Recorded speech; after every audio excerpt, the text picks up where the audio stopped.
Hello, everyone. I just thought I'd get on here and tell everybody my whole story. When I was 5, I got an ear infection, and it blew both of my eardrums. They went in and they did surgery, and they put tubes in your ears, which is not uncommon for children at that age. When I was 12, by then the tubes had already fallen out, and the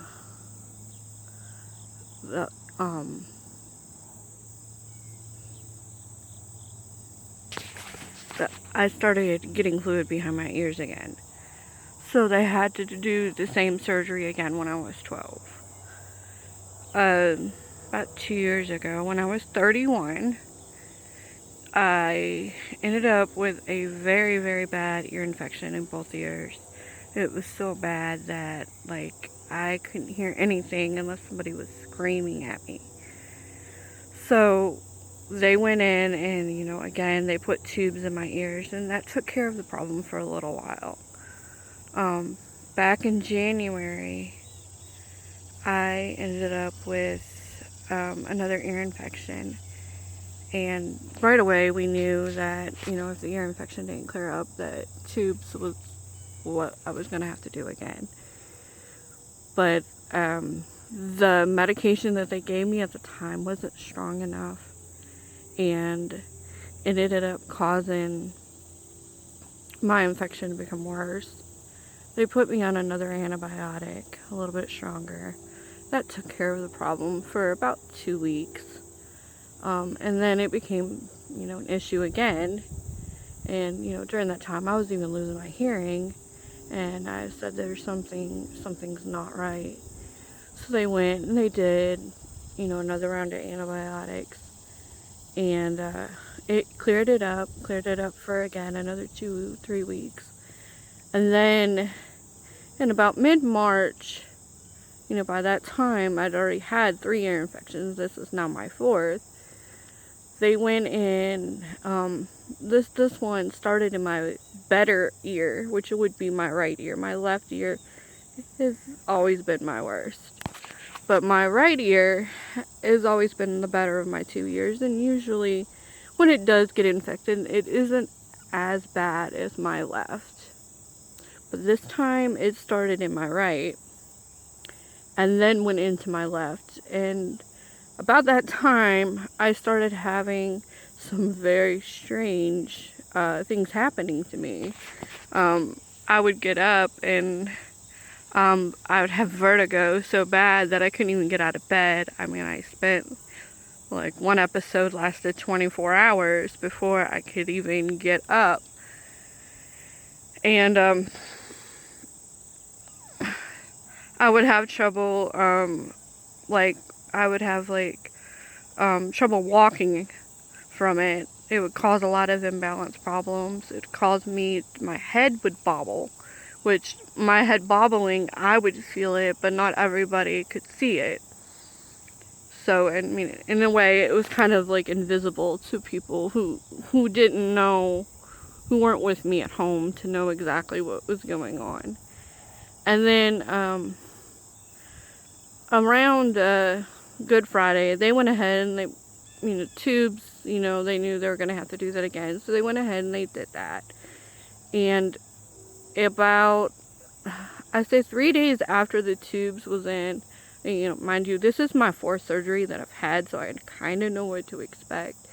My 4th surgery, what should have cleared up everything, and I should be walking normal by now.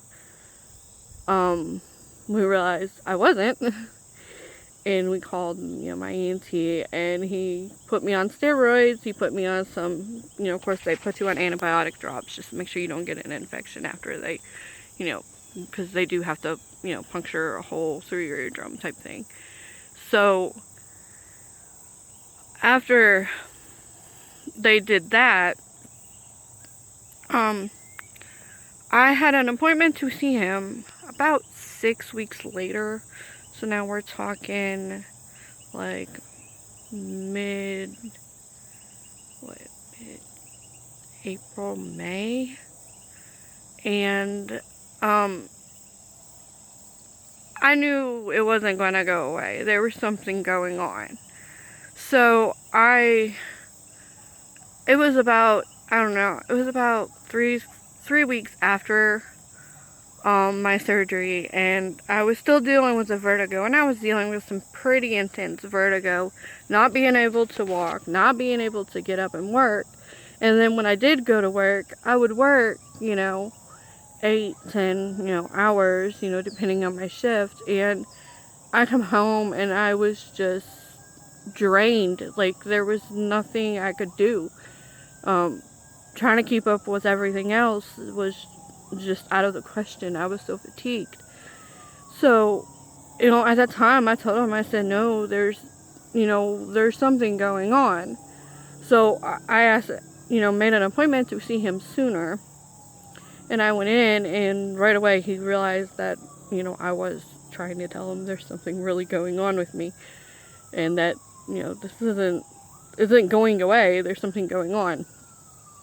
So, he made an appointment to do an audiogram, which, if you don't know what that is, that's where they go in and they kind of put you in a booth and they see what you can hear and what ranges you can hear and stuff. And when the audiogram was finished and they come back, it showed that I had mild to moderately severe hearing loss in both ears pretty much, but more so in my left than in my right.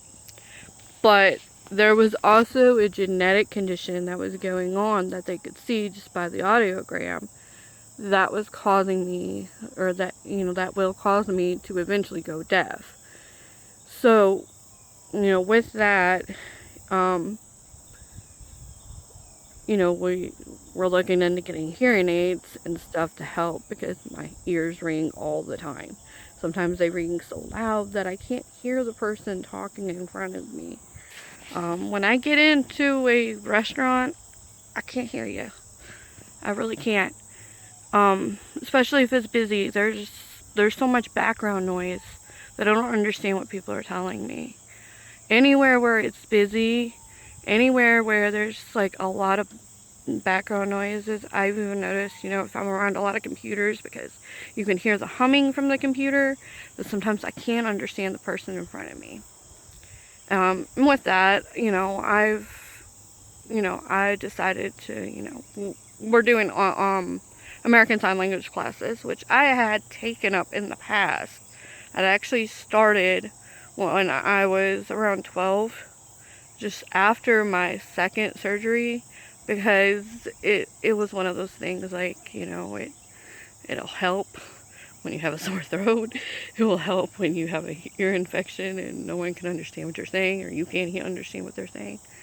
So, I'd started that. So, and I now have continued with that, and I will be continuing with that for probably the rest of my life.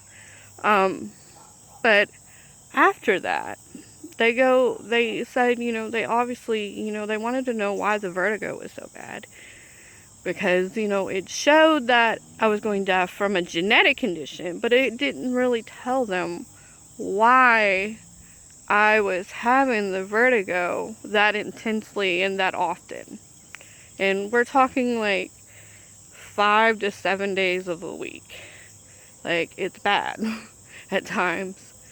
And it was then. It's calmed down a little bit, but it hasn't, it's not going away. Part of the reason it's calmed down is because they have started treating it with medication.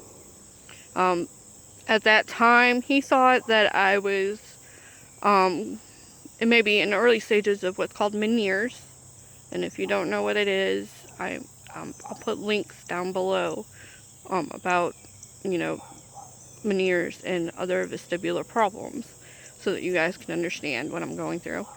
But after they did the VNG, it didn't show very much damage at all. In fact, it wasn't anything abnormal. They did show that sometimes things in my right eye, if they move fast in one direction, that it causes it or it'll start it. But it didn't show anything abnormal. So then he began to think that this is probably a neurological problem. So they sent me to a neurologist. And they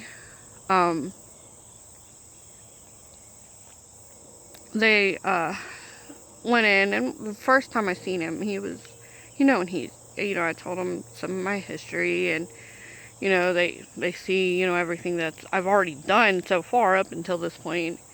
And the first thing he says is, he goes, "I'm pretty sure you have what's called vestibular migraines." And I was like, okay. When people first started telling me this, because even my ENT mentioned it, that it could be Meniere's or it could be vestibular migraines. I'm like, yeah, but I don't have a headache all the time. I don't understand how this could be a migraine if I don't have a headache. But I do have migraines. I just only have them maybe 4 times a month. So I didn't understand what he was saying by that. But I went home, and I looked it up, and I was like, yeah, it could be. And then, I went and seen the neurologist. And the neurologist, when I first walked in, he goes, they do, all these, like, cognitive tests and have you follow their fingers and, trying to make sure your eyes are focusing, and they check, making sure, like, certain things don't throw it off, as if they could say, maybe Parkinson's or MS or anything like that. So they went and they did an MRI. And the MRI showed that there was nothing neurologically wrong with my brain. It did show I had a blockage in my frontal sinus cavity, my left frontal sinus cavity, which they are still treating. And I will, here in a couple weeks, have a CT scan to tell exactly, if it's cleared up or what, and they'll go from there. But he says, "I'm fairly certain you have vestibular migraines." And when the MRI came back, that there was nothing neurologically going on with my brain, it pretty much confirmed what he suspected, and that was vestibular migraines. And my whole reason for starting this channel is because I don't want someone who's going through this. I've been going through this since January. I've been having the vertigo and the dizziness and sometimes you're not able to walk, sometimes you need a cane to walk, sometimes, a walker is what you're going to have to grab. And there's even times where I'm like, I need a wheelchair because I'm so tired in my body. I'm fighting my body so much. And my energy level is completely gone. Which it's slowly getting better, but it's a long process. And, I don't know how accurate this is, and I'm not a doctor, but I have read somewhere, heard someone say that with this, it takes 9 months on the right medication to get you back to 90%. So if that's the case, it's a long-term problem that isn't going to go away overnight. And it might take a few years before I can even get to that point where I'm back to being the girl that I was, the woman that I was, because I would run. I mean, I would get up and go and be going from like 6, 7 o'clock in the morning until like 11 o'clock at night, and it never really fazed me. But when this all started, I realized just how quickly my energy level was dropping. And there's even like cognitive stuff, like you get dizzy, like when you're walking, your brain is focusing so much on balancing your body that you can't think. Literally, you can't think about what's going on. Like, people will be asking you a question, and it takes you, a delay there to even comprehend what they're trying to tell you, because you're so focused on keeping yourself walking and not falling. So, I just want to spread awareness to this, because I didn't even know it existed until I started to experience it myself. And I'm sorry if my eyes are not always on this camera, because I have a new phone and I'm not used to this camera yet, but I will get better, I promise. But I wanted to start this video because anyone that's going through this, anyone that's going through a situation like this, whether it's deafness or blindness, or, you're going through MS, or, whatever it is, I believe everything that everyone goes through, there's so many things that people go through that are invisible. And I believe that they should be brought to light, that way, friends and family and coworkers or whatever can let you, can help you. And they can understand what you're going through. And sometimes my condition is isolating.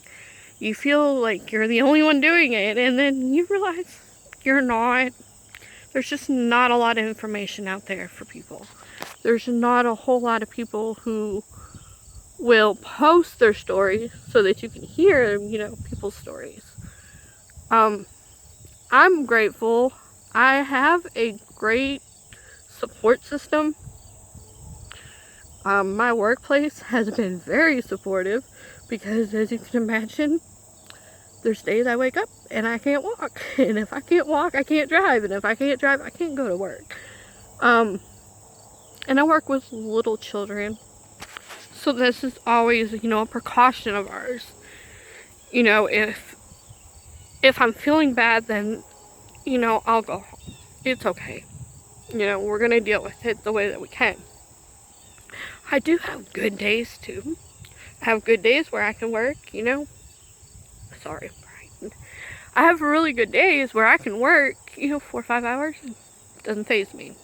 Then again, I have other days where I can go in and, like, 2 hours into the shift, I'm like, this isn't gonna work. Something's going on with my brain. So it's we're sending missed signals. My legs are cramping. They're about to stop working. And we just go from there. But I want everyone to know that whatever you're going through, you are not alone. If you're going deaf like me, and, I've had a lot of negativity about this, because, people, they don't understand. That, you just don't understand what someone's going through. And it's okay. I get it. I don't always understand what everyone else is going through. I try my best to be respectful about it, though. But, you can probably tell I'm wearing a Christian shirt. I believe in Jesus. I know Jesus can heal anything. God can heal me. God can make this all go away in an instant. But for right now, this is what I'm dealing with today. So it's day by day. And today I'm dealing with this. This morning, I couldn't wait when I woke up. I felt a little funny. My head was doing something weird. And all of a sudden, I'm like, I don't feel right. Well, maybe it's because I haven't taken my medicine yet. I took my medicine about 15 minutes after I take my medicine, which by then should have already started trying to work, and I should be feeling better and not worse. My legs started giving up. And my abdominal area, which, to tell you some of it, sometimes when you have trouble walking, your body tends to tense up, and it tends to, because it's trying to keep you balanced, which is good, because that's what our bodies are supposed to do, when there's something going on. It's supposed to recognize that there's something going on, but it will tense up. and it'll cause you, like your abdominal area to cramp and spasm. And right when it started spasming, I'm like, this isn't gonna work, because it's spasming, which is causing my legs to spasm, because my whole core is trying to keep me staying straight up. So yeah, this is what I kind of deal with. Everybody who has vestibular migraines, I found a lot of people that do, their symptoms aren't always the same.